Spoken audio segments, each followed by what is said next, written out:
Ok, takže jsme tady s Pepou a přesně na tohle místě postavíme dneska stan a potom i přežijeme celou noc.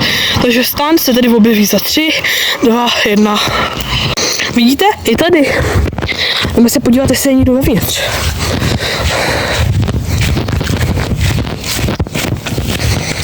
Ťuk, ťuk. Vyjde, už máme madrace a ještě sem dáme nějaký peřiny nebo něco a večer tady budeme přežívat. A ještě nějaký sliky tady dáme. OK, lidi, takže my jsme teda tady ve stanu. Ono teda není absolutně nic vidět, kámo. Jakože absolutně nic nejde vidět. Jo, jak to je 22:02. Tady také. Pokud to vidíte, je sála, Jsme tady. 22:02 je prostě. OK, a my možná s Pepou natočíme, jak to tady vypadá ve 3, možná. Tady natočíme ve 3 ráno, ale fakt jenom možná. Spíš se nám to dělat nechce, protože se tady bojíme už takhle, vole, ještě tady ve 3 ráno stávat. Takže čau. A já bych to rád zkusil. Lidi, my víme, že se vidíte, ale fakt věřte nám, ty vole, kámo, tady jsou bouřky. Nebo jako oni neukazujou, ale ale se jako možná fakt jako. Kámo, může být vůbec tam, když je bouřka.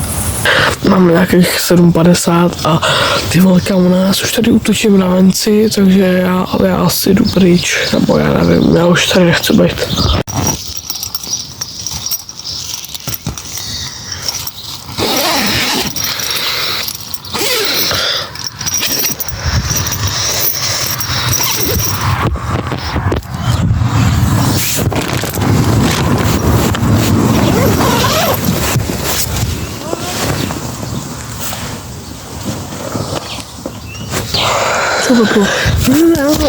Já už jdu na to, s tím počítou. Tady nehodlám být ani minutu.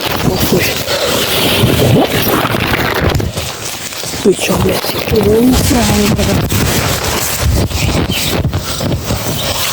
Mám tě zavřít.